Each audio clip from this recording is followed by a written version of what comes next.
আপনারা দেখছেন একুশে টেলিভিশন।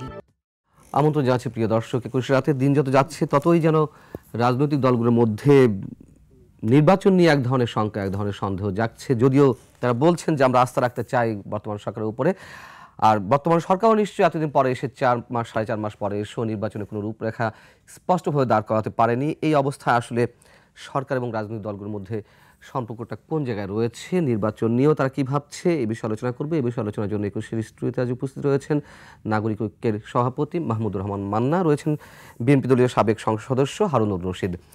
আমি মাহমুদুর রহমান মান্না, আপনার মন্তব্য জানতে চাই। এর মধ্যে বিভিন্ন জায়গায় আপনার প্রতিক্রিয়া জানিয়েছেন। প্রথম উপদেষ্টা যেই বক্তব্য দিয়েছেন জাতির উদ্দেশ্যে দেওয়া ভাষণে বিজয় উপলক্ষে, বিজয় দিবস উপলক্ষে, কিন্তু বিএনপির পক্ষ থেকে বলা হচ্ছে যে স্পষ্ট কোনো বক্তব্য নেই। আপনার মন্তব্য?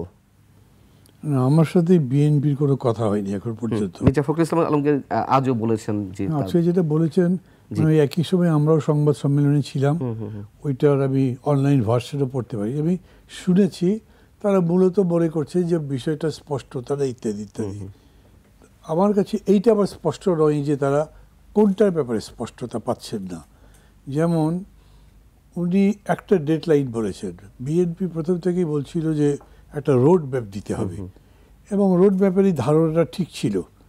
যদিও প্রথম দিকে যখন তারা 3 মাস 6 মাস এগুলো বলছিলেন, এগুলোর মধ্যে জনগণের প্রতিক্রিয়া খুব ভালো হচ্ছিল আমার মনে হয়নি। কিন্তু পরবর্তীতে যখন তারা বলেছেন একটা যৌক্তিক সময় তারা সরকারকে দিতে চান, তখন সবাই মনে করেছে এটা আসলে একটা যৌক্তিক কথা। এবং সেই হিসেবে তারা একটা রোড ম্যাপ যখন চাচ্ছে, তখন ধরতে হবে যৌক্তিক সময়টা বোঝার জন্যও রোড ম্যাপ তো লাগবেই। আমাদের সাপোর্ট করেছিলাম। ডক্টর ইউনূস বা তার সরকার রোড ম্যাপ সম্পর্কে স্পষ্ট কিছুই বলেন নাই, কিন্তু তার বক্তৃতার মধ্যেই এটাকে আমি যদি রোড ম্যাপ না বলি, মানে ধরি কি রোড ম্যাপের আমরা বাংলা করছি পথ নকশা, তাই তো? এটা একটা পথ নকশা যদি নাও হয়, এটা একটা পথ নির্দেশিকা বটেই। কি কি করতে হবে, আমরা তো যেন তেন প্রকারের নয় সবাইকে নির্বাচন চাচ্ছি না, আমরা একটা কোয়ালিটি ইলেকশন চাচ্ছি, আমরা একটা সবার কাছে গ্রহণযোগ্য নির্বাচন চাচ্ছি, যেই নির্বাচনের উপরে দাঁড়িয়ে আমরা পরবর্তী গণতন্ত্রের পথে পা বাড়াতে পারি। সেরকম নির্বাচন করবার জন্য আপনার সংস্কার কিছু কিছু লাগবেই, একদম বেয়ার মিনিমাম, যেটা না হলে ভালো একটা ভোটই হবে না। এই জন্য যেমন আমি মনে করি পুলিশের সংস্কার করতে হবে। তারা প্রো পিপুল নাও যদি হয়, অন্তত প্রো ইলেকশন হোক, ওইটা ড্যামেজ না করুক। ওই আগের মানে রাতে ভোট নিয়ে দেওয়া বা ছিনতাই করা, টাকা পয়সা দিয়ে ভোট নষ্ট করে দেওয়া, এগুলো না করুক। তারপরে জনপ্রশাসনও একটা সেই জায়গায় আসতে হবে, নির্বাচন কমিশন আসতে হবে। এই কাজগুলো করার সাথে সাথে উনি যেটা যুক্ত করছেন, যদিও তারা 13টা কমিশন করেছেন সংস্কারের জন্যে, কিন্তু উনি 3টা ফোকাস করেছেন, যে এই 3টা মূলত রাজনৈতিক নির্বাচন সংক্রান্ত যেগুলো আছে এগুলো আমরা আগে সংস্কার করতে চাই। তারপরে অন্য বিষয়গুলোও আছে, এগুলো নিয়ে রাজনৈতিক দলগুলোর কাছে যাব, তারা যদি এগ্রি করে ভালো, না করলে ভোট দিয়ে দেবো, দিয়ে আমরা চলে যাব। তো এটা থেকে আমি মনে করি যে ওনার ইন্টেনশনও বোঝা যাচ্ছে, এর মধ্যে ষড়যন্ত্রের গন্ধে কথার মধ্যে অন্তত কোনোভাবেই নাই যে না উনি আরও একদিন থাকতে চান। এবং ডেফিনিট করে কিন্তু উনি কি বলেছেন যে প্রথমার্ধের মধ্যে নির্বাচন হবে? উনি বলেছেন হতে পারে, সময়টা বলেননি, কিন্তু এটা বলেছেন যে এই সময় মানে বলেছেন এই কাজগুলো করতে হবে। একটা হচ্ছে একটা ইলেকশনের ওই ভোটার লিস্ট করতে হবে, আর এই যে সংলাপ, এই সংলাপটা সবার সাথে তো কথা বলতে হবে। সেই জন্য তিনি বলছেন জাতীয় ঐক্যমত্য লাগবে। এই ঐক্যমত্য তো এমনি এমনি গড়ে উঠবে না, তার জন্য একটা কমিশন করছি। সেই কমিশনের প্রধান আমি থাকবো, উপপ্রধান বা সহকারী থাকবেন আলী রিয়াজ, এবং এরা মিলে সবার সাথে কথা বলে একটা সমন্বয়ের জায়গায় আসবে, জাতীয় সমন্বয় হবে। তো ওইটা তো আসলে কঠিন জিনিস। আমাদের মতো এত বিভাজিত সমাজে সবাইকে এক করে যে একটা জায়গায় নিয়ে আসবেন, ঐক্যমত্য করবেন, এটাতেই একটা ছোট ইস্যুতে 6 মাস লেগে যেতে পারে। ধরেন এখন যদি কেউ বলে না আমরা ইসলামিক কনস্টিটিউশন চাই, যেহেতু এখন আর্টিকেল 7B বাতিল হয়ে গেছে, তার মানে সব কিছুই এখন আপনার সংশোধনযোগ্য। তো সে সব ইস্যুই আসতে পারে। শেখ মুজিবের জাতির পিতা থাকতে পারবেন কিনা, তার সাথের বাচ্চার ভাষণ থাকতে পারবে কিনা, মানে যত কিছু আছে সবই যেহেতু আসছে, বিতর্কের জন্য এখন কোনো সীমা পরিসীমা নেই। কনস্টিটিউশন থেকে হেলথ, হেলথ থেকে ইকোনমিক্স, যেইখানে যান, আবার বিচার, তারপরে আপনার এই যে গুম খুন, এতগুলো বিষয়ের উপরে যদি আলোচনা হয় মেলা সময় লাগতে পারে। সেইখানেই রেস্ট্রিকশন করছেন। পলিটিক্স এন্ড নির্বাচন, এই দুটো ব্যাপারে, কনস্টিটিউশন নির্বাচন দুটো ব্যাপারে আমরা আলাপ করবো যতদূর এক হতে পারি। এটাতেও সময় লাগবে। আমি বলছি কেউ ইসলামিক কনস্টিটিউশন চাইবে, কেউ বলবে সেকুলার চাই, কেউ বলবে রাষ্ট্রধর্ম থাকবে, কেউ বলবে না ধর্ম থাকতে পারবে না, কেউ বলবে যে শেখ মুজিবের বক্তৃতা থাকতে পারবে না, কেউ বলবে কোনো প্রিয়াম্বলের দরকার নেই, মেলা কিছু হতে পারে। এই কারণে টাইম বেঁধে দেওয়া সম্ভব বলে আমার মনে হয় না। তারপরেও উনি একটা ধারণা বলেছেন, এগুলো শেষ করে উনি ফার্স্ট পার্ট অফ এই 2026 ইলেকশন দিতে পারবেন। আমি মনে করি এটা স্পষ্টই। হারুন রশিদ, আপনার কি মনে হয় স্পষ্ট? আপনার দল কি মনে করছে? মান্না ভাইয়ের সাথে আমি কিছুটা এই ক্ষেত্রে দ্বিমত করবো, এই কারণে যে আসলে বাংলাদেশের রাজনীতির গত 40 বছরের যে চিত্র দেখে আসছি, জেনারেল এরশাদ আপনার নির্বাচিত সরকারকে সরিয়ে ক্ষমতা দখল করে পার্টি গঠন করে দীর্ঘ 9 বছর রাষ্ট্রীয় ক্ষমতায় থেকেছে এবং পরবর্তীতে ছাত্র জনতার অভ্যুত্থানের মধ্য দিয়ে তাকে ক্ষমতা ছাড়তে হয়েছে। এরপরে আপনার 111 এসছে, তারাও প্রায় 2 বছর আপনার রাষ্ট্রীয় ক্ষমতায় থেকে কিংস পার্টি গঠন করেছে এবং তাদের বিভিন্ন এজেন্ডা নিয়ে তারা কাজ করেছে। এইবারের প্রেক্ষাপটটা কিন্তু সম্পূর্ণ ভিন্ন। আমরা গত 2008 সালের পর থেকেই 111-এর পর থেকেই মূলত বলা যায় যে আমরা রাস্তায় ছিলাম, আমাদের বহু নেতা কর্মী গুমের শিকার হয়েছে, বিচারপতি হত্যাকাণ্ডের শিকার হয়েছে, আমরা নির্বাচন বর্জন করেছি, এমনকি স্থানীয় সব নির্বাচনও আমরা বর্জন করেছি, ইউনিয়ন পরিষদের নির্বাচন পর্যন্ত আমরা বর্জন করেছি। মানুষের মধ্যে যে বৈষম্যের যে ক্ষোভ দানা বেঁধেছিল সেটা বিস্ফোরণ হয়েছে গত জুলাই আগস্টে। এবং মানুষের যেটা প্রত্যাশা, যে নিঃসন্দেহে আমি এটার সাথে দ্বিমত করবো না, মান্না ভাই বলল যে মোটা দাগে যে সমস্ত বিষয়গুলো যে সংস্কার করা প্রয়োজন সেগুলো সংস্কার করা যত দ্রুত সম্ভব করা দরকার। আর বাকিগুলো তো এটা চলমান প্রক্রিয়া। আপনার বিচারপতিদের নিয়োগ বলেন, নির্বাচন কমিশনকে আরও শক্তিশালী কাঠামোর উপর দাঁড় করানো বলেন, পুলিশ প্রশাসনের মধ্যে যে সমস্ত অসঙ্গতিগুলো আছে সেগুলো দূর করার জন্যে সুপারিশমালা তৈরি কাজ চলছে, সেগুলো পরবর্তীতে এগুলো ধারাবাহিকভাবে চলবে। এগুলোর সাথে আমি মনে করি কোনো দ্বিমত বা সংঘর্ষ হওয়ার কোনো সুযোগ নাই। সংবিধানের ক্ষেত্রে গত পরশুদিন যুগান্তকারী রায় হয়েছে, পঞ্চদশ সংশোধনী বাতিল হয়েছে এবং কিছু কিছু অবজারভেশন রেখে দেওয়া হয়েছে। এখানে গণভোটের একটা প্রভিশন ছিল, গণভোটের এটা আবার ফিরে আসবে যদি আপনার ওই পঞ্চদশ সংশোধনী বাতিল হয়। রাষ্ট্রীয় যে মৌলিক বিষয়গুলো নিয়ে দরকার হলে গণভোট হতে পারে। আপনার এখানে অনেকগুলো বিষয়, যেটা মান্না ভাই যেটা যেমন বলল যে আপনার সংবিধানের মধ্যে অনেক বিষয় নিয়ে আমাদের অনেকগুলো দল, 40টা মতো নিবন্ধিত দল আছে, অনিবন্ধিত আরও অনেক দল আছে। সুতরাং বিভিন্নজন বিভিন্ন মত তাদের দিতে পারে, প্রস্তাব দিতে পারে, কিন্তু এটাকে যখন সেই রকম জায়গায় জাতীয় ঐক্যমতের জায়গায় ঠিক রাখতে গেলে আপনার সবচেয়ে ভালো হবে কি যে জাতীয় ঐক্যমতের জায়গাটা ঠিক রাখার জন্য আপনি গণভোট দিয়ে দিতে পারেন। যে মৌলিক যে বিষয়গুলো, সাংবিধানিক মৌলিক কাঠামোগুলোর ক্ষেত্রে, যে এখানে যদি আমি আর মান্না ভাই বসেই কাঠামো পরিবর্তনের সিদ্ধান্ত নিই বা আগামী পার্লামেন্টে যারা মেজরিটি পাবে তারাই যদি শুধু করতে, তাহলে এত বড় বিপ্লব, এত বড় রক্তপাতের দরকার ছিল? আমাদের তো নিঃসন্দেহে 50 বছরে আমাদের গণতান্ত্রিক ইনস্টিটিউশনগুলো ক্ষতিগ্রস্ত হয়েছে, এটা কোনো সন্দেহ নাই। আমরা যখন যেভাবেই ক্ষমতায় এসেছি, কিন্তু সত্যিকার অর্থে যে মানুষের আস্থা বিশ্বাসের জায়গাগুলো আমাদের নষ্ট হয়েছে, এই জায়গাগুলোকে ঠিক করার জন্য তো আপনার সংস্কার কর্মসূচি আমাদের রাজনৈতিক দল হিসাবে বিএনপিরও কিন্তু সংস্কার কর্মসূচি আমাদের দেওয়া আছে, 31 দফা রয়েছে, 31 দফা আছে। সেটার পরিবর্তনও হতে পারে কোনো কোনো সময়ের প্রয়োজনে, সেগুলো নতুন চিন্তাভাবনা হতে পারে। কিন্তু সবচেয়ে যেটা বড় ইম্পর্টেন্ট বিষয় যে আপনি প্রধান উপদেষ্টা বা তার যা দপ্তর থেকে যেটা বলা হচ্ছে যে 25-এর শেষে অথবা 26-এর মাঝামাঝির আগেই নির্বাচন, অর্থাৎ প্রায় 2 বছর ধরেন যে এই জুলাই আগস্টের বিপ্লবের আপনার সরকার গঠিত হওয়ার পর প্রায় 2 বছর যাচ্ছে। তো 2 বছর আপনার এই সমস্ত কর্মকাণ্ড করতে কি আপনার এত সময়ের প্রয়োজন আছে কিনা? অলরেডি নির্বাচন কমিশন গঠন হয়ে গেছে, বিচার বিভাগেরও মোটামুটি একটা কাঠামো কিছুটা হলো সংস্কার হয়েছে, আপনার দুর্নীতি দমন কমিশনও আপনার পুনর্গঠন হয়েছে। তাহলে আপনার এই নির্বাচন কমিশন আপনার খুব বেশি হলে ভোটার তালিকা আপগ্রেড করা যায় 3 মাস সময় লাগতে পারে, খুব বেশি হলে। হ্যাঁ, তো ভোটার তালিকা আপগ্রেড করে আপনি অন্যান্য কার্যক্রম চলমান থাকার ক্ষেত্রে নির্বাচনকে এই প্রশাসন, এই পুলিশই কিন্তু আপনার নির্বাচন অবাধ সুষ্ঠু নির্বাহ করতে পারে। এটা মাইন্ড সেট আপের প্রশ্ন। আমরা যারা ক্ষমতায় থাকবো তাদের মধ্যে যদি এই সদিচ্ছা থাকে যে না, আমরা এখানে নির্বাচনটা, আমি তো 96 সাল থেকে জাতীয় নির্বাচন করে আসছি ধরেন, তো সেই ক্ষেত্রে নির্বাচনটা আমরা এখানে যেসব কারণে মাঠে নির্বাচন বিতর্কিত হয়, সেই বিতর্ক জায়গাটাকে আমরা করতে দিব না, প্রশাসন করতে দেবো না। আমি যদি করতে চাই, আমি একজন প্রার্থী হিসাবে, আমাকে তার জন্য সেখানে জবাবদিহিতার আওতায় আনতে হবে। আইন আছে, প্রয়োগ হয় না। তো এই জায়গাগুলো আমার মনে হয় যে আপনার বর্তমান অন্তর্বর্তীকালীন সরকারের একটা নির্বাচন জাতীয় আন্তর্জাতিকভাবে গ্রহণযোগ্য করার জন্যে যে স্টেপগুলো নেওয়া দরকার, এটা খুব জটিল কাজ আমি মনে করি না। আপনার সেনাবাহিনীকে আমাদের দাবি বিরোধী দলের সময় বারবার বলেছি যে ম্যাজিস্ট্রেসি পাওয়ার দিয়ে থাকবে সেনাবাহিনী, ম্যাজিস্ট্রেসি পাওয়ার দিয়ে তাদেরও একটা গুরুত্বপূর্ণ দায়িত্ব থাকবে। এখনও মাঠে সেনাবাহিনী আছে, দরকার নির্বাচনকালীন সময়েও সেনাবাহিনী একটা স্ট্রাইকিং ফোর্স হিসাবে কাজ করবে নিরপেক্ষভাবে, যে না এখানে কোনো ক্রাইম হতে দিব না, কোনো গোলমাল হতে দিব না। তাহলে আপনার নির্বাচন তো আর আমি মনে করি না যে আপনার কোনো সন্ত্রাস বা যেসব অনিয়মগুলো হয় সেই সমস্ত অনিয়ম করার সুযোগ কেউ পাবে, মেসেজটা যদি যাই। আস্থা রাখতে পারছেন না কেন প্রথমার্ধের মধ্যে নির্বাচনের কথা? না, এখানে আপনি একটা জিনিস আপনি চিন্তা করেন যে বর্তমান এই তো প্রায় 4 মাস হয়ে গেল বর্তমান সরকারের, দেশের সমস্ত কর্মকাণ্ডগুলো কিন্তু স্থবির অবস্থায় আছে। সমস্ত প্রশাসনের লোকদের মধ্যে তো একটা মাইন্ড সেট আপ যে ক্ষমতায় কারা আসছে, কি হচ্ছে। আপনি যখন দলীয় সরকারের একটা সরকার আসবে তখন কিন্তু তাদের দায়বদ্ধতা জবাবদিহিতার জায়গাটা আরও হবে। এখন আপনি কোনো জায়গায় কেউ আপনার সেইভাবে আপনার কিন্তু জবাবদিহিতা নিয়ে দায়িত্ব নিয়ে সেভাবে অগ্রসর হচ্ছে না। আমি অ্যাজ এ সাবেক এমপি হিসাবে বলবো যে আমি ধরুন আমার নির্বাচন এলাকায় আমি যখন ইউনো বা ডিসিকে বলছি তারা আমার কথা শুনতে পারে নাও পারে, জনকল্যাণমূলক বা জনস্বার্থের যে সমস্ত কাজগুলো, ঠিক আছে না?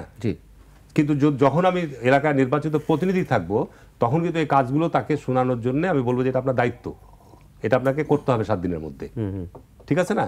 করতে হবে। কিন্তু এই জায়গাগুলো কিন্তু এখন আপনার একেবারেই আপনার মনিটরিং বলে সচিবালয় থেকে যে মনিটরিং করা বা এগুলো দায়িত্ব নেওয়া যে কাজগুলো করো এখন একেবারেই স্থবির অবস্থা আছে, নানান জটিলতা আছে। কিন্তু আমি একটু জানতে চাচ্ছিলাম যে উনি তো মানে প্রথম উপদেষ্টার কথা বলছি, 2026-এ প্রথমার্ধের মধ্যে নির্বাচনের কথা বলেছেন, সেই জায়গায় আপনারা অস্পষ্টতা কোথায় খুঁজে পাচ্ছেন এবং আস্থা রাখতে পারছেন না? আস্থা অনাস্থার ব্যাপার না, আমাদের জায়গাটা হচ্ছে কি দেখেন 1-11-এর সময়ও কিন্তু যখন আমরা 1-11-এর সময় জরুরি অবস্থা নির্বাচন কিন্তু জরুরি অবস্থার মধ্যেও নির্বাচন হয়েছে, আমরা বিএনপি থেকে বললাম যে না জরুরি অবস্থা প্রত্যাহার করে নির্বাচন করতে হবে। এখন বিষয়টা হচ্ছে যে আমরা বলছি একটা আপনি পথনকশা বা রোডম্যাপ দেন, ঠিক আছে, আপনি একটা রোডম্যাপ দেন না কেন যে আগামী জানুয়ারি থেকে আপনাদের ভোটার তালিকা প্রণয়নের কাজ শুরু হবে, এতদিনের মধ্যে আপনার ভোটার তালিকা আমরা চূড়ান্ত করব, আপনার এই কাজগুলো আমরা এই সময় করব, আমরা এই সময় আমরা নির্বাচন আয়োজন করব। আপনি একটা সুনির্দিষ্টভাবে একটা ঘোষণা 1-11-এর মতো সরকার যারা আপনার ক্ষমতায় থাকার জন্যে যারা সর্বাত্মক জাতীয় আন্তর্জাতিকভাবে চেষ্টা করেছে। আমি যেটা ভয় করছি যে আজকে যে সমস্ত তত্ত্বাবধায়ক সরকার উপদেষ্টাদের মধ্যে যে বিভিন্ন রকম কর্মকাণ্ড পরিলক্ষিত হচ্ছে এবং রাজনীতিবিদদেরকেও বিভিন্নভাবে আপনার এখানে আমি মনে করি যে বিভিন্নভাবে তাদেরকে করা রাজনীতিকেও বিভিন্নভাবে আপনার করা হচ্ছে করা হচ্ছে বা রাজনীতিবিদদের প্রশ্নবিদ্ধ করা হচ্ছে আমি বলবো। তো সেই ক্ষেত্রে আপনার আমি তো পদ্মার অন্তরাল থেকে আর কোনো শক্তি কোনো কাজ করছে কিনা, তাদের অন্য কোনো আপনার আকাঙ্ক্ষা ইচ্ছা আছে কিনা, ডক্টর ইউনূসের না থাকতে পারে কিন্তু আরও তো পদ্মার অন্তরালের শক্তি থাকতে পারে, পদ্মার অন্তরালের জায়গা থেকে কোনো কিছু হচ্ছে কিনা সেই বিষয়গুলো কিন্তু আমাদের মতো ব্যক্তিদেরকে আমরা যারা এই 15 বছর যাবৎ ক্ষতিগ্রস্ত হয়েছি তারা কিন্তু আমরা এগুলোর জন্য সাংঘাতিকভাবে আমরা উদ্বিগ্ন আছি আমি বলবো। মাহমুদুর রহমান প্রধান উপদেষ্টা বলেছেন যে প্রথমার্ধে, আর তার প্রেস সেক্রেটারি বলেছেন জুনের মধ্যে। পরবর্তীতে একটি সংবাদ সম্মেলনে বলেছেন, যেটিকে অ্যাড্রেস করেছেন মির্জা ফখরুল ইসলাম আলমগীর বিএনপি মহাসচিব, যে প্রধান উপদেষ্টা বলেন প্রথমার্ধ হিসেবে ধরে নেওয়া যায় যে মার্চ, আমরা যে কোয়ার্টারলি 3 মাস করে হিসাব করি, আবার তিনি বলছেন 30শে জুন। সেই জায়গা থেকে আবার প্রশ্ন উত্থাপন করেছেন মির্জা ফখরুল ইসলাম আলমগীর সাহেব। আমি বুঝি নাই, মানে আপনি যদি মার্চ বলেন তাহলে সেটা প্রথম অর্ধ হলো না, কোয়ার্টার বলতে পারেন আপনি। কোয়ার্টার মানে আমরা প্রথমার্ধ দ্বিতীয়ার্ধ ধরবো নাকি প্রথমার্ধ দ্বিতীয়ার্ধ তৃতীয়ার্ধ চতুর্থার্ধ ধরবো? না তা তো হতে পারে, আপনি যখন 4 ভাগ করবেন তখন সেগুলোকে অর্ধ বলতে পারেন না, তাকে চতুর্থাংশই বলতে হবে। প্রথম অর্ধ মানে প্রথম অর্ধ, দ্বিতীয় অর্ধ ওটা তো ওই রকম করে মিনিং হবে না। কিন্তু এইটা বড় জিনিসটা, তার চেয়ে বড় কথা হচ্ছে কি যে প্রধান উপদেষ্টার প্রেস সেক্রেটারিতে কোনো অথরিটি নন, উনি যেটা বলছেন এটা ধারণার কথা বলেছেন, এটাকে আপনি সিরিয়াসলি নিতেও পারেন নাও নিতে পারেন, না নিয়ে বা কি আসে যায়। কিন্তু হ্যাঁ আপনি বলতে পারেন যেহেতু তিনি প্রধান উপদেষ্টার প্রেস সচিব তাহলে নিশ্চয়ই প্রধান উপদেষ্টার মাইন্ডই বলেছেন, সেই হিসেবে এটা সংবাদ হিসেবে গুরুত্ব পেয়েছে। এই গুরুত্ব আমি ফেলে দেওয়ার কথা বলছি না, এটা হতে পারে, কিন্তু আমার কাছে তো বিবেচনায় এইটা নিয়ে না 3 মাস বা 6 মাস নিয়ে না। আমি মনে করছি একদম হারুন সাহেব যেটা বললেন না খুবই ঠিক কথা বলেছেন, যে ইলেকশন কমিশন যদি একটা ভোটার লিস্ট করতে চায় তা কি 3 মাসে করতে পারে না? পারে, কিন্তু 1-11-এর সময় আমরা কি দেখেছি 2 বছরে হচ্ছে না, এবং একবার করেছে তারপরে কতগুলো ফল্ট বেরোলো। আর এইখানে একটা বিরাট বিতর্কিত বিষয় আছে, সেটা হচ্ছে কনস্টিটিউশন অ্যান্ড ইলেকশন প্রসেস। তার সাথে খেয়াল করেন দুটো খুবই বড় মাপের জিনিস আছে যেটা কোনো আলোচনার মধ্যে আসছে না। গুম কমিশন একটা রিপোর্ট দিয়েছে, সেই রিপোর্ট পুরো প্রকাশিত হয় নাই, কিন্তু এটাকে উল্লেখ করে প্রধান উপদেষ্টা নিজেই বলেছেন কতখানি নিষ্ঠুর নৃশংস হতে পারে মানুষ, তার উদাহরণ আছে এগুলোর মধ্যে। তারপরে প্রধানমন্ত্রী যিনি ছিলেন তাকে সরাসরি এইসবের হুকুমদাতা বলা হয়েছে। এগুলো হয়তো 3 মাস লাগবে পুরোটা প্রকাশিত হতে, সব বলা হয়ে গেলে বলেছেন যে যারা যারা ভিকটিম তাদের সিকিউরিটির কথা ভেবে আমরা এটা এখন প্রকাশ করছি না, কিন্তু এরপরে আমরা এটা ওপেন করব। ওপেন করবার সাথে সাথে মানুষের যদি দাবি উঠে যায় আগে বিচার করো, যেটা অলরেডি কেউ কেউ বলছেন, তারপরে শুধুমাত্র ছাত্রদের পক্ষ থেকে বলা হচ্ছে, অন্য কোনো রাজনৈতিক দল তো বোধহয় বলেনি। ছাত্ররা তো একটা ফ্যাক্টর ছিল, যেহেতু সেটার মধ্যে দাবিটা তো উঠেছে, কিন্তু তখন ইমোশন এমন হতেই পারে। ধরেন আমি তো একভাবে বলতে পারি এটা গুমে ছিলাম, আমি দীর্ঘদিন জেলও খেটেছি, আমি দেখেছি অনেকগুলো ঘটনা। এগুলো মানে মনে পড়লে মনে হয় যে এগুলো শোধ না নিয়ে এগুলোর বিচার না করে কিসের ভোট, ওই লোকগুলোই আবার ভোটের জন্য এসে আমার সামনে দাঁড়াবে, মানুষের সামনে দাঁড়াবে, হতে পারে না, এরকম ইমোশনাল সেন্টিমেন্ট হয়। তার সাথে আছে আপনার এই যে টাস্ক ফোর্সের রিপোর্ট ইকোনমিক্সের, এইটা তো আর এক ধরনের ভয়াবহতা। এইটা একদম আনঅ্যাড্রেস করে চলে যাবেন না, দাবি উঠতে পারে, অর্থাৎ আনসিন বহুত কিছু থাকতে পারে। অলরেডি দেখছেন হত্যা, গুপ্ত হত্যার ঘটনা ঘটছে, মানে ছাত্র অভিযোগ করছে তাদের ট্রাকের নিচে চাপা দিয়ে মেরে ফেলা হচ্ছে, যদিও পুলিশ সেটাকে খুব আমলে নিয়েছে বলে আমার মনে হলো না। আবার এদিকে তাবলিগ জামাত দিয়ে একটা অস্থিরতার মধ্যে দেশ আছে, জিনিসপত্রের দাম বেশি, আইন শৃঙ্খলা বলতে কিছু নাই, রাস্তাতে ল ট্রাফিক নাথিং। তো এইরকম পরিস্থিতিতে আমি বলছি যে অনেক ভ্যারিয়েবল আছে। আমার তো আরও মনে হয় যে 2026-এর মাঝামাঝিও করতে পারে কিনা তারা, সেটা যোগ্যতার প্রশ্ন তুলছি আমি। তারা এফিশিয়েন্টলি পারবে কিনা, তারা কারেক্টলি পারবে কিনা, এই বিবেচনায় আমি মনে করি তারপরেও তারা যেটা দিয়েছেন এইটা এই রকম করেই আপনার ভাবা ভালো। বিশ্বাস, আস্থা বা এইগুলোর কথা যে বলছেন, আস্থাটা আনা তো মুশকিল আছে। আপনি যে এই যে ধরেন এই দুদক সংস্কার করেছেন, দুদকের যে কমিশন, দুর্নীতির উপর যে কমিশন, তাতে কোনো রিপোর্টই দেয়নি, আগেই করে দিতে হচ্ছে কেন, করে দিলেন। একটা অবস্থা নির্বাচন কমিশন, হ্যাঁ একই সমস্যা।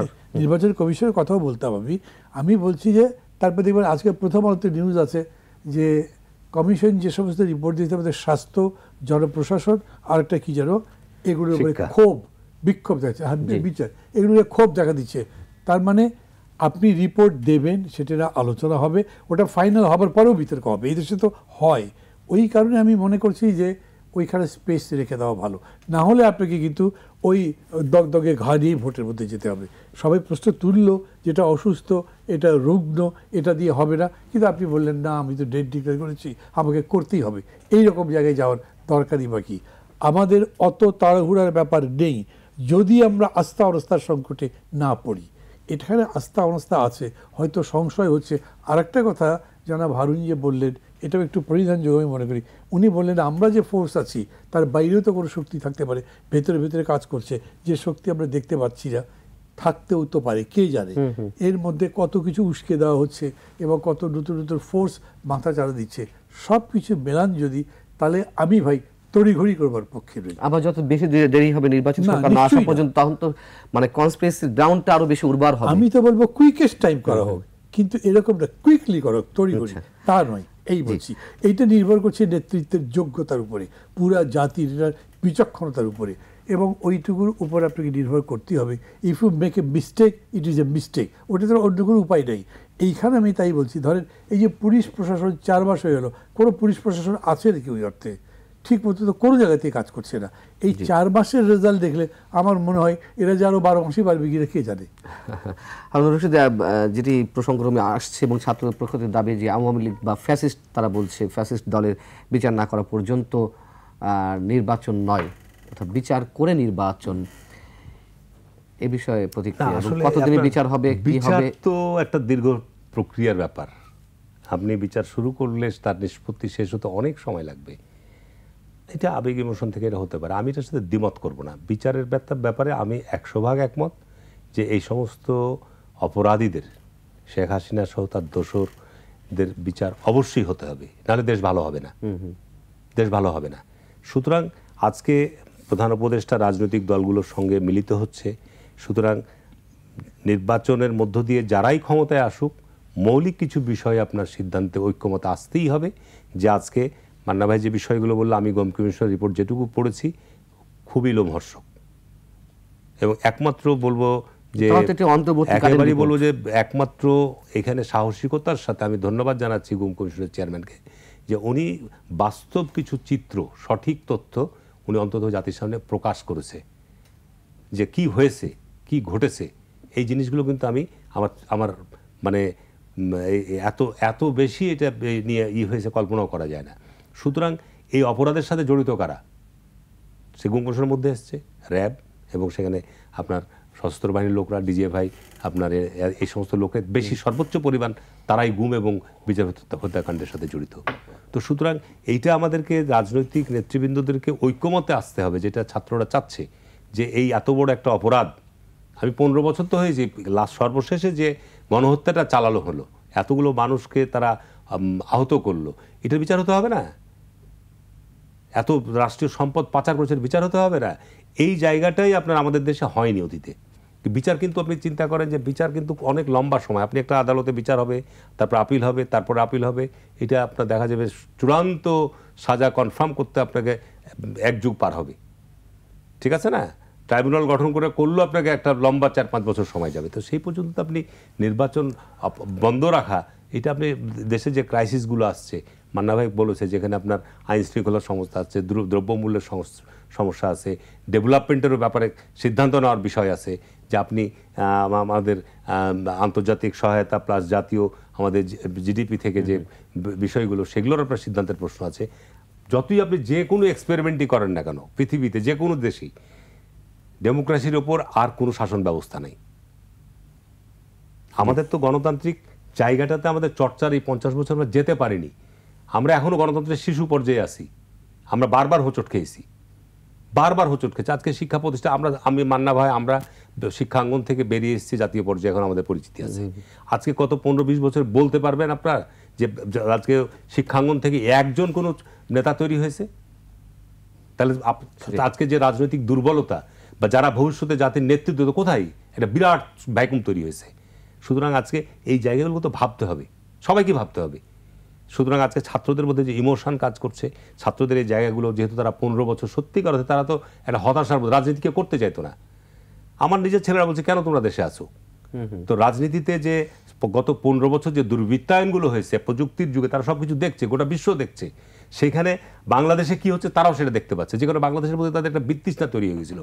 এই 5ই আগস্টের পরে বিপ্লব সাধিত হওয়ার পর আমি বলবো যে একটা আশার সঞ্চার হয়েছে, যে বাংলাদেশে আইনের শাসন আসবে, বাংলাদেশে একটা গণতান্ত্রিক পরিবেশ আসবে, বাংলাদেশের সর্বক্ষেত্রে জবাবদিহিতার পরিবেশ আসবে। এই জায়গাটাকে নিশ্চিত করতে হবে। এই জায়গার ক্ষেত্রে কিন্তু আমি মনে করি কোনো আপোষ করা যাবে না। এই ক্ষেত্রে বৃহত্তম রাজনৈতিক দল হিসেবে বিএনপি সাথে অন্যান্য রাজনৈতিক দলের একটা চুক্তি হতে হবে, বা বর্তমান অন্তর্বর্তীকালীন সরকারও সংস্কার যে নীতিমালা তৈরি করছে, মৌলিক কিছু বিষয়ে যে অবশ্যই গুমের বিচার করতে হবে, বিচারবহির্ভূত হত্যাকাণ্ডের বিচার করতে হবে। গত সময়ে এটা আমাদের লোকরাই তো করেছে, এটা তো বাইরে থেকে কেউ এসা করেনি। এই লোকগুলোকে একেবারে নিরপেক্ষভাবে, পিলখানা ব্যাপক হত্যাকাণ্ড হয়েছে দেশে এই সরকার পরিবর্তন হওয়ার পরই, দেশের সশস্ত্র বাহিনীকে ধ্বংস করে দেওয়ার জন্য। সুতরাং ওইটারও তো বিচারের প্রশ্ন আসছে, সেই বিচারও আপনাকে করতে হবে, নতুন করে কমিশন গঠন করতে হবে। এই জায়গাগুলোর ক্ষেত্রে তো আমাদের দ্বিমত কেউ নাই। আমি মনে করি না যে আমাদের কোনো রাজনৈতিক দলের মধ্যে এই সব বিষয়গুলো দ্বিমত রয়েছে। কিন্তু আপনি যদি মনে করেন যে এগুলোর কারণে আমি যতক্ষণ এগুলো শেষ না হবে নির্বাচন হবে না, তাহলে দেশ উচ্ছন্নে যাবে, দেশ রসাতলে যাবে। এই যে আজকে যে বিষয়গুলো গতকালকে যেমন ঘটেছে আপনার এই যে ইজতেমা নিয়ে, আরো অন্যান্য গ্রুপ নিয়ে এগুলো আরো ঘটনা ঘটবে। কিন্তু আওয়ামী লীগ নির্বাচনে অংশ নিলে বা নেয়ার সুযোগ দিলে সেটা কি হবে, আমি সেই বিষয়ে প্রশ্ন আপনার কাছে রাখবো। যেহেতু মদুল আলম মজুমদার একটি মন্তব্য করেছেন বৃহস্পতিবারই, যিনি নির্বাচন ব্যবস্থা সংস্কার কমিশনের প্রধান, তার মন্তব্য নিয়ে আলোচনা করবো। দর্শকের ছোট্ট বিরতি, ফিরছে খুব শিগগির।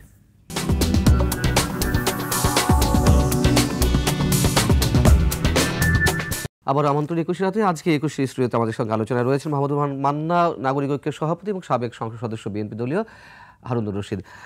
মাহমুদুর রহমান মান্না, বদিউল আলম মজুমদার নির্বাচন কমিশন সংস্কার কমিশনের প্রধান সুজনের সম্পাদক, তিনি রংপুরে একটি আলোচনা সভায় বলেছেন যে আওয়ামী লীগ নির্বাচনে অংশ নিতে পারবে, তাতে কোনো বাধা থাকছে না। সাংবাদিকদের প্রশ্ন উত্তরে তিনি বলেছেন, আপনার প্রতিক্রিয়া? এইটা একটা খুব বড় পাজল আমি দেখছি আর কি। হয় কি, অনেক সময় আপনি আইন বলেন কিন্তু পাবলিক সেন্টিমেন্ট তার সাথে যায় না। এবং আমরা যারা পলিটিক্স করি, যারা দেশ চালাই বা দেশের কর্ণধার, তাদের কাজ হচ্ছে স্টেটসম্যানরা এই দুটো জিনিসকে কম্পাইল করতে পারেন, দুটো একটা সংশ্লেষ করেন এবং সেটাতে যাতে সব দিকগুলোই স্যাটিসফাই করা যায় সেরকম করে সামনের দিকে যান। এই যে একটু আগে আমি বলছিলাম, আপনিও বললেন গুম কমিশন যে রিপোর্টটা দিয়েছে তার সাথে বদিউল মজুমদারের বক্তৃতাটা মেলান তো। আমরা এখনও জানি না কতজন মানুষ যে এই গুম কমিশনের রিপোর্টের কারণে ধরাশায়ী হবে, কতগুলো আওয়ামী লীগের নেতা, সব তো তারাই হবে, বা পুলিশের কর্মকর্তা, র্যাবের কর্মকর্তা। এদের আপনি নির্বাচনে দিয়ে দিবে, তারা এসে ভোট চাইবে এবং বলবে না অমুককে খুন করেছিলাম, কে বলেছে, আমি কিছু করি নাই, আমার কোনো দোষ নাই, ওরই দোষ। আর সহ্য করবে নাকি? তাই পিপুলস এই ইমোশন সেন্টিমেন্টের বিরুদ্ধে যাওয়া যায় না। বদিউল মজুমদার ভাই এটা বলেছেন বটে, কিন্তু আমি আপনাকে বলি, প্রথম আমাদেরকে প্রধান উপদেষ্টা ডেকেছিলেন 15ই আগস্ট দিয়ে। এ পর্যন্ত যতগুলো কথা আমাদের সাথে হয়েছে যতবার, কোনোবার তো রাজনীতি নিয়ে কথা নেই, শুধু ইস্যু হয়, পূজা না হলে এই ইন্ডিয়ান এই সমস্ত ঘটনা, তারপরে আপনার এই যে একটু আগে যেটা বললাম এই ইস্যুগুলো ধরে। তো 15ই আগস্টে যখন ডেকেছেন সেই দিন আবার কি হয়েছে, তখন স্বরাষ্ট্র উপদেষ্টা ছিলেন ব্রিগেডিয়ার সাখাওয়াত, তিনি বলেছিলেন যে এই যে কথা বদিউল মজুমদার ভাই বললেন যে তাদের তো নির্বাচন সংস্কারের মাধ্যমে ফ্রেশ হয়ে যদি আসতে পারে, বাধা দেই নেই আমরা তাদেরকে। সামনে 15ই আগস্ট, তো 15ই আগস্টে ওদেরকে এটা করতে দেবেন? খুব অবভিয়াস বিষয় ছিল যে আওয়ামী লীগ মাঠে নামতেই পারতো না, পুলিশ লাগতো না, ওরা নামতেই পারতো না মাঠে। তো এইটা আমরা বলেছি যে এটা তো আমরা বলবার আগে আপনারা আপনাদের পলিসি বলেন। আপনাদের মন্ত্রী তো এই কথা বললেন, একজন বলছেন ভাই এটা যাই হোক, এটা বাদ দিয়ে বলেন। কেন বাদ দেবো কেন? এটা হয়তো উনি ব্যক্তিগতভাবে বলেছেন। তো মন্ত্রীদের তো ব্যক্তিগত কথা বলবার সুযোগ নেই, তার কথা অবশ্যই সরকারের কথা হতে হবে। আপনি নিজেকে অন্তর্বর্তী সরকার বলেন বা আপনি কেয়ারটেকার সরকার বলেন, বলেন আমি চূড়ান্ত নিরপেক্ষ লোক, কিন্তু যখন আপনি শাসন করছেন ইট is a political rule. Governance is political, governance is a part, এর বাইরে হতে পারে না। তো উনিও এটা যখন বলবেন তখন তার তো একটা হিসাব করে বলতে হবে। ওইটার জন্যে অথবা অন্য যে কোনো কারণেই হোক কেন কেন অনেকে বলে ওই যে এই চাইনিজ অস্ত্র কোথা থেকে আসলো, এই গুলি কোথা থেকে পাওয়া গেলো, এগুলো বলার জন্যে নাকি তার শেষ পর্যন্ত দায়িত্ব বদলি হয়েছে। যেটাই হোক না কেন ওটাও একটা কারণ রাখতে পারেনি। অ্যাটর্নি জেনারেল বলেছিলেন, তারপর আইন উপদেষ্টা বলেছিলেন আওয়ামী লীগ অনেক তাদের বিগত ট্র্যাডিশন ইত্যাদির কথা বলে যে তারা নিশ্চয়ই ভোট করতে পারবে বা ইয়ে করতে পারবে। এখন পর্যন্ত গভর্নমেন্ট এটা স্পষ্ট বলেননি। এবং ডক্টর ইউনূস কি বলেছেন, এদের বিচার হতে হবে। বিচারে যদি দেখা যায় যে আওয়ামী লীগের প্রেসিডেন্ট সহ সেন্ট্রাল কমিটির মোর দ্যান 50-60% লোক ইমপ্লিকেটেড, মামলা হয়েছে, আপনি কি তাদের মামলা পেন্ডিং রেখে নির্বাচন দিতে পারবেন? আপনাকে সিদ্ধান্ত বলতে হবে যে না, এই মামলা নিষ্পত্তি হওয়া বা না হওয়া পর্যন্ত একটা কিছু হবে। খুব জটিল বিষয়, কিন্তু মানে এটা আবেগের মধ্যে দিয়ে বললে চলবে না, আপনাকে খুব ঠান্ডা মাথায় ভেবে, আর যদি আপনি ভবিষ্যৎ দেখবার মতো যোগ্যতা আপনার থাকে সেটা দেখে আপনি বলবেন। সবারই তো সেই যোগ্যতা থাকে না, সব সরকারি সেটা থাকতেও পারে না। এই কারণে এই বিতর্ক ওনারা এই সমস্ত কথাবার্তা বলে উস্কে দিচ্ছেন বলে আমি মনে করি, বুঝে কিংবা না বুঝে। কারণ এতে ইমোশনটা চাঙ্গা হচ্ছে, যে ইস্যুটা হয়তো স্পেসিফাই করতে পারতো সেটা স্পেসিফাই হচ্ছে না। আপনাদের অপেক্ষা করা উচিত, কারণ এখন পর্যন্ত আওয়ামী লীগ ভোটের মাঠে আসবার মতো কোনো পরিবেশ দেশে নাই। আপনি তো ওই যে লেনিনের একটা কথা আছে, theory my friend is grey, evergreen is the tree of life. আপনি তত্ত্ব বলবেন না, গণতন্ত্রের জন্য ইনক্লুসিভ নির্বাচনের জন্য এটা তো করতে হবে, এটা তত্ত্ব। মানে লাইফের স্টোরি হচ্ছে তারা আসলে তাদের জীবন থাকবে না। ওটা যদি হতোই তাহলে আওয়ামী লীগের নেত্রী সহ সবাই যে বলে আমরা ঢুকে যাব খুব শিগগির, ঢুকতে পারতো, ঢুকতে তো পারবে না, বর্ডার ক্রসই করতে পারবে না। এই রকম ইমোশন আছে। সেই কারণে আমি মনে করি যে এরকম করে কথাবার্তা না বলে বরঞ্চ যে টাস্কগুলো আছে সেটা করতে থাকেন আর বলতে থাকেন আপনি কী জিনিস করেন। হ্যাঁ, ইনক্লুসিভ পলিটিক্স বলছে, তা তো আমরা বিরোধিতা করছি না। আমরা কিন্তু এই কথা, আমি অন্তত এই কথা বলছি না যে আওয়ামী লীগ নামের কোনো অস্তিত্বই থাকবে না। ওখানে যদি লিডারশিপ চেঞ্জ হয়, যদি নির্বাচন অংশ নিতে নাই পারে তাহলে তো এক্সক্লুসিভ হয়ে গেল, মানে এক্সক্লুসিভ মানে ইনক্লুসিভ। আমি ওই অর্থ বলছি যে না, আপনি কিছুই করছেন না। তারপরে আমি মনে করি তো যে আওয়ামী লীগ ভোটের মাঠে আসতে পারবে, ভোটের একটা জনসভা করতে আসলে পিটি বার করে দেবে, বাংলামারি হবে। সেটা হয়তো বাস্তবতা নিশ্চয়ই। তখন কি করবেন? বলবে ডেমোক্রেসি কিন্তু এটা নয় যে শত ফুল ফুটতে দাও। আচ্ছা, শত ফুল ফুটতে গিয়ে 1000টা কাঁটা ভিজে গেল, সেটা তো কেউ অ্যালাউ করবে না। আমি একটু হারুনুর রশিদ আপনার প্রতিক্রিয়া জানতে চাই। না, মান্নান ভাইয়ের সাথে আমি 100% এটাতে একমত। মান্নান ভাই একটু অন্য ইয়েতে বলেছে, আপনি দায়িত্ব নিতে পারবেন? এই যে গত 16 ডিসেম্বর গেল, আওয়ামী লীগ কোথাও এই 50 বছরের মধ্যে তো আওয়ামী লীগ প্রতি বছরই শহীদ মিনারে ফুল দিয়েছে বা তাদের প্রোগ্রাম করেছে। একটা জায়গা কোথাও দুটো ছেলে এটার যেতে পেরেছে, বাড়াতে পেরেছে। গেছে আবার অনেক যে হামলা শিকার হয়েছে, না না, এটা গেছে না, আমার বাড়ির সামনেই গত 16 ডিসেম্বরের আগের দিন রাত্রে ওই স্প্রে মেশিন দিয়ে জয় বাংলা লিখছে, দিয়ে ভিডিও ছাড়ছে। পরদিন সকালে তাকে অ্যারেস্ট করেছে। তার বাড়িতে মানুষ খুঁজতে গেছে যে কোথায় সব মদখোররা, মাতালরা। এখন বিষয় হচ্ছে যে আওয়ামী লীগকে আপনি বলছেন যে একটা রাজনৈতিক দল হিসাবে তাকে আপনি নির্বাচনের সুযোগ দিন। এই জনসেন্টিমেন্ট কি কে নিয়ন্ত্রণ করতে পারবে? সেনাবাহিনী, পুলিশ, র্যাব? কেউ পারবে না। তারা গত 15 বছর মানুষের উপর যে দুঃশাসন চালিয়েছে, তাদের বিচার না হলে মানুষের উপর যে বিনা ভোটে নির্বাচন, শুধু না, এই যে যারা গুমের সাথে জড়িত, গুমের সাথে তো আওয়ামী লীগের এমপিরাও জড়িত। আমার এলাকায় যে ক্রসফায়ার হয়েছে, তারা যে তালিকা দিয়েছে র্যাবের কাছে, তারা যে চেয়েছে যে ভাই এরা আমাদেরকে ডিস্টার্ব করছে, এদেরকে মেরে ফেলেন, ওদের কথা অনুযায়ী মেরে ফেলেছে। বাস্তব বলছি আপনাকে। তো সুতরাং এটা পাবলিক পারসেপশন কিন্তু এলাকায় তাই, যে এমপি বিনা ভোটে থাকার জন্য এখানে আপনার বিরোধী দলের নেতাদেরকে এইভাবে হত্যা করেছে, গুম করিয়েছে। কারা? পুলিশ করেছে, না র্যাব করেছে, বা আইন প্রয়োগের সংস্থা বা ডিজিএফআই যারাই করুক না কেন, কিন্তু স্বার্থটা কাদের জন্য? আওয়ামী লীগের জন্য। তো এই পরিস্থিতি রেখে আপনি আওয়ামী লীগকে বলে যে আপনি নির্বাচন ইনক্লুসিভ করার জন্য আওয়ামী লীগকে মাঠে নামতে দেন, এই পরিস্থিতিতে আপনি আওয়ামী লীগকে মাঠে নামাতে পারবেন? ইম্পসিবল। তাহলে আমি গ্রামার বা বাস্তবতা, আপনার এই দায়িত্বটাকে আমরা হজম করে বসে থাকবো? আমি কি জনগণের এই থামাতে পারবো? যার যে স্বজন হারিয়েছে, যে নিখোঁজ হয়েছে, যে আপনার ক্ষতিগ্রস্ত হয়েছে, আপনি আমি আমার এলাকার প্রতিনিধি সকল মানুষকে আমি থামাতে পারবো? ইম্পসিবল। আপনার এই যে 5ই ডিসেম্বর যখন শেখ হাসিনা পালিয়ে গেল, আপনি তখন কি দেশে কোনো কিছু ছিল? আপনার যেখানে শেখ মুজিবের ছবি পেয়েছে, যেখানে শেখ হাসিনা ছবি পেয়েছে, যেখানে আপনার তাদের লোকজনদের বাড়িঘর পেয়েছে, সব আগুন দিয়েছে, ভাঙচুর করেছে, তখন কি আমরা কেউ কাউকে থামাতে পেরেছি? কারা করেছে? বিএনপির লোক করেছে, জামাতের লোক করেছে, কারা? সাধারণ মানুষ করেছে। তো এই সেন্টিমেন্ট আপনি যদি এখন আপনি নির্বাচনে বলেন ইনক্লুসিভ নির্বাচনে 1 বছর সময় দিলাম, আস্তে আস্তে আস্তে আস্তে প্রশমিত হলো, তাদেরকে নির্বাচনের সুযোগ দিলাম, এত সোজা? অন্য 50 বছর অন্যান্য প্রেক্ষাপট আর এবারের প্রেক্ষাপট কিন্তু কমপ্লিটলি ডিফারেন্ট। আমি একটু আইনের দৃষ্টিতে জানতে চাই, আপনারা তো নিষিদ্ধ হওয়ার না, আইনের দৃষ্টিতে এখানে আইন বলে কিছু নাই। যদি নিষিদ্ধ না হয়েই থাকে, মান্না ভাই যেটা কি বললো যে এখানে পাবলিক পারসেপশন, পাবলিক ইমোশনটা কি? আপনি কি এই মুহূর্তে দায়িত্ব নিয়ে, ঠিক আছে আমরা কিছু বললাম না, কিন্তু এখানে আপনি সেনাবাহিনী মার্শাল্লাহ দিয়ে আপনি নির্বাচন করতে পারবেন না। নির্বাচনটা কাদের জন্য? জনগণের জন্য। তো তা আপনি এখানে যদি এইরকম একটা সিচুয়েশন তৈরি হয়, তাহলে এটাই যে আমি বলছি যে পদ্মার অন্তরাল থেকে কোনো শক্তি কাজ করছে কিনা, এইরকম যদি করতে, তাহলে নির্বাচন আদৌ হবে না।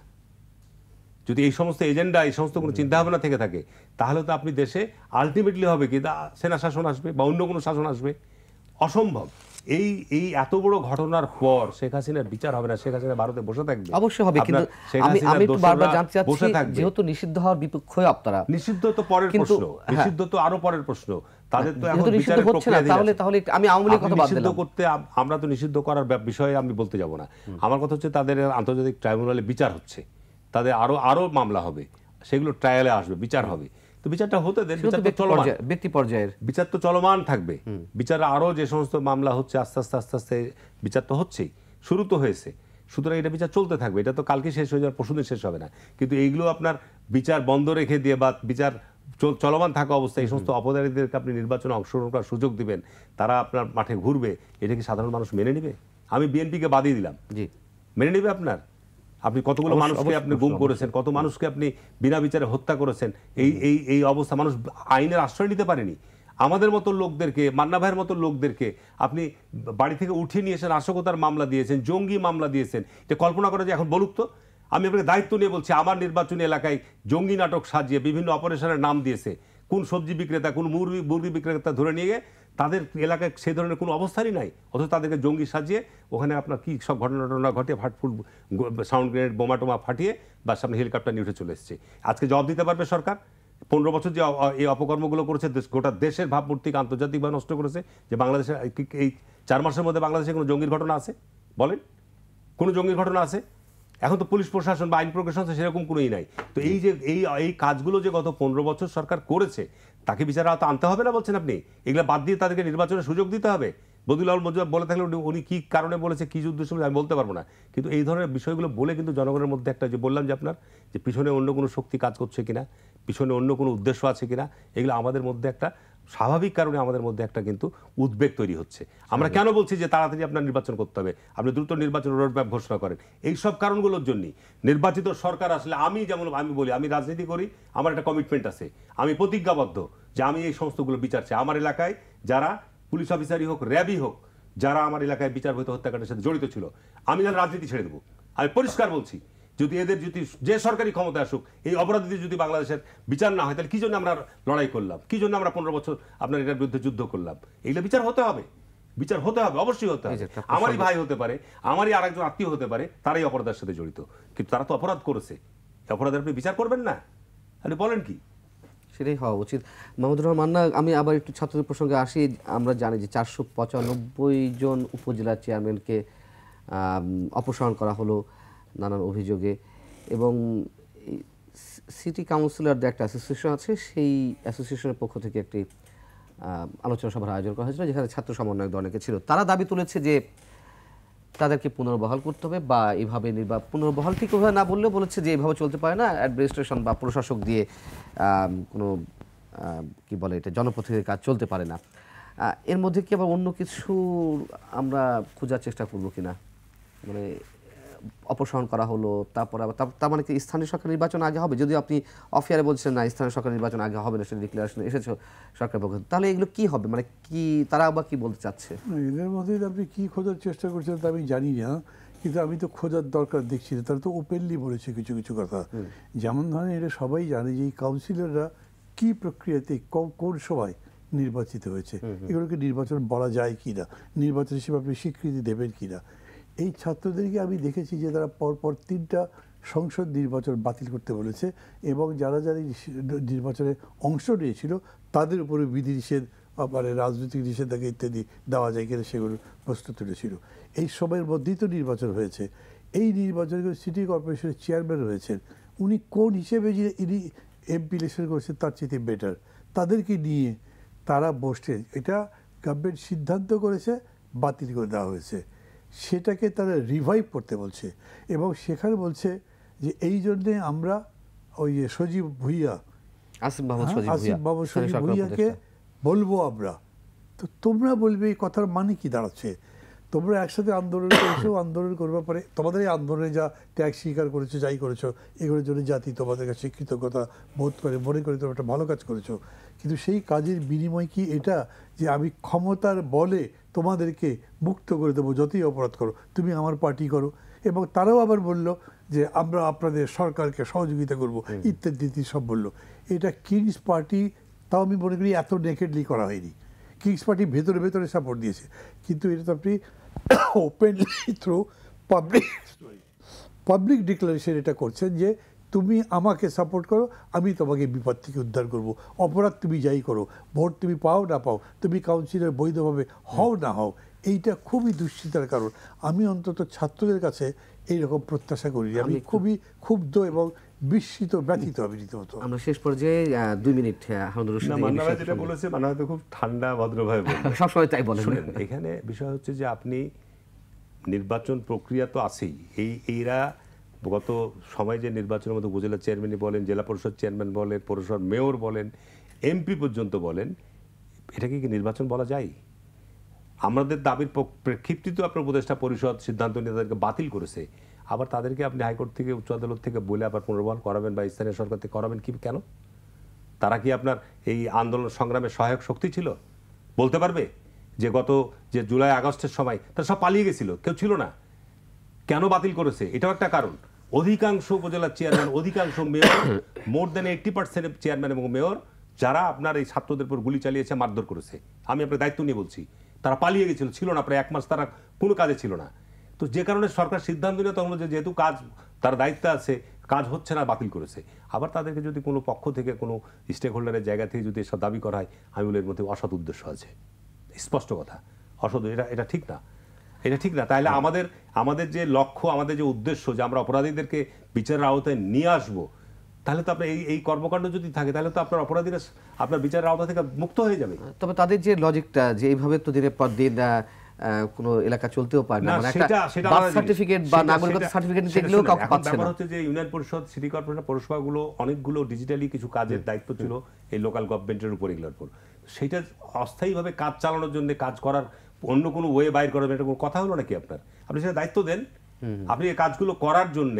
বাংলাদেশে তো প্রশাসনিক লোকের অভাব আছে, আপনি যোগ্য প্রশাসক নিয়োগ দেন, সেখানে আপনি একটা বডি করে দেন, করে দিয়ে আপনি আইনে বলা আছে তো, লোকাল গভর্নমেন্টের আইনের মধ্যে বলা আছে, আপনি সেখানে স্কুল কলেজের শিক্ষকদেরকে নিয়ে একটা বডি করে দেন, বডি করতে বলে যে তোমরা এটা চালাও, অসুবিধা কি? সেখানে যদি তাদেরকে ভাতা দিতে হয়, আপনি তো পৌরসভার মেয়র, আপনি ইউনিয়ন পরিষদ চেয়ারম্যান মেম্বারদের তো ভাতা দেন, ওই বডিকে যদি আপনার সাময়িকভাবে কিছু ভাতাও দিতে হয় আপনি দিবেন।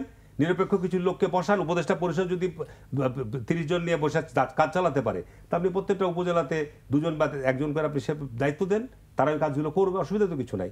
এটার ক্ষেত্রে আপনার রাজনৈতিক দলগুলোর সাথে আলোচনা করেন, কিন্তু কোনো অবস্থাতেই যারা এই সময় জুলাই আগস্টের সময়, জানি না ছাত্ররা যারা এই কথা বলছে তারা খোঁজ নিয়েছে কিনা যে কতজন উপজেলা চেয়ারম্যান বিনা ভোটে নির্বাচিত হয়েছে, কোনো ভোট ছাড়াই নির্বাচিত হয়েছে, পালিয়ে গেছিল আপনার জুলাই আগস্ট ছিল না, এই যখন শেখ হাসিনা পালিয়ে গেল তার সাথে সাথে। তো তাদেরকে আপনি আবার কথা বলেন যে তাদেরকে আমরা করবো, এটা ঠিক না, মোটেও ঠিক না, এটা আমরা কোনোভাবেই গ্রহণ করবো না, কোনোভাবেই গ্রহণ করবো না। অনেক ধন্যবাদ হারুনুর রশিদ, ধন্যবাদ মাহমুদুর রহমান মান্না আপনাকে। দর্শক শেষ করছি, এই ছিল আজকে আলোচনা। ভালো থাকুন, শুভরাত্রি।